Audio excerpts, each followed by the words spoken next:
minutes afin de résumer ma thèse qui a 250 pages, donc c'est une épreuve.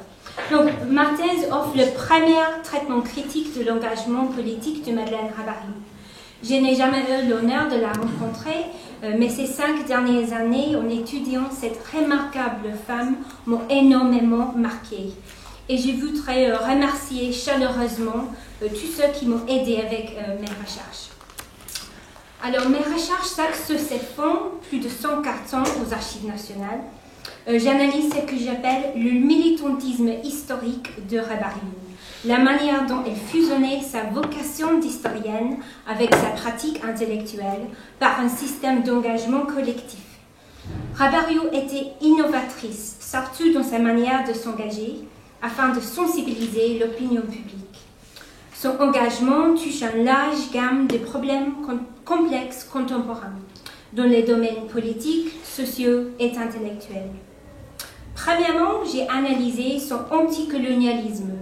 Pour elle, la guerre d'Algérie marqua le moment où je suis entrée dans la vie civique et politique d'une façon autonome. Elle fut une forte critique de la torture en Algérie. Dans ses archives, je retrouvais son engagement dans une multitude de groupes et d'initiatives. Le comité de vigilance universitaire, le comité Odin, le film Octobre à Paris, les pétitions. 40 ans après la guerre, elle utilisait ses compétences comme historienne afin de mener des débats publics concernant la mémoire de la guerre, notamment l'appel de 12 en octobre 2000. Le deuxième thème que j'ai étudié concerne les rapports tendus entre Rabariou et le PCF. En manifestant contre la guerre d'Algérie, la guerre du Vietnam et son rôle à la Sorbonne en mai 68, Rabariou s'est placé hors de la doctrine du parti. Et son dossier biographique à Colneuf-Fabien est une lecture intéressante et controversée. Elle anima le collectif intersyndical universitaire pendant la guerre du Vietnam, un réseau transnational qui envoyait des livres à ses collègues nord-vietnamiens qui avaient perdu la bibliothèque suite à des bombardements américains.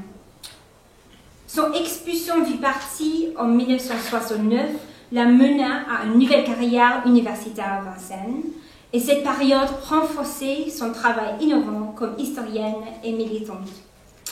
Finalement, ma dernière étude de cas examine le changement d'orientation dans son militantisme après son expulsion du PCF.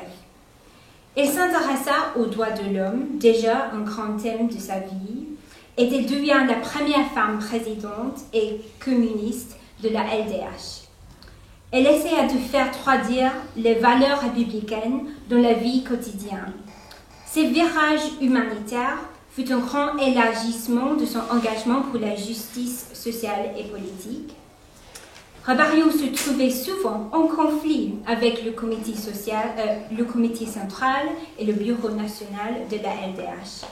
Je souligne 3 conflits dans ses archives. Son opposition à la loi Guessot, les débats concernant le voile, sa promotion de la citoyenneté sociale qui provient évidemment de sa connaissance jurassienne. Quelles sont les futures étapes de ma recherche au continent Rabariou? Je suis en train de créer un projet de livre, une biographie intellectuelle de Rabariou. À ces 3 études de cas, on ajoute le rôle de Rabariou au musée d'Orsay, sujet de ma thèse de master, et sa présidence de la Société des études jurassiennes. On peut apprendre beaucoup de la manière dont Rabariou joignait les pratiques universitaires et militantes. Comme elle le disait, la culture historique, ça n'existe que si on se pose des questions. Merci.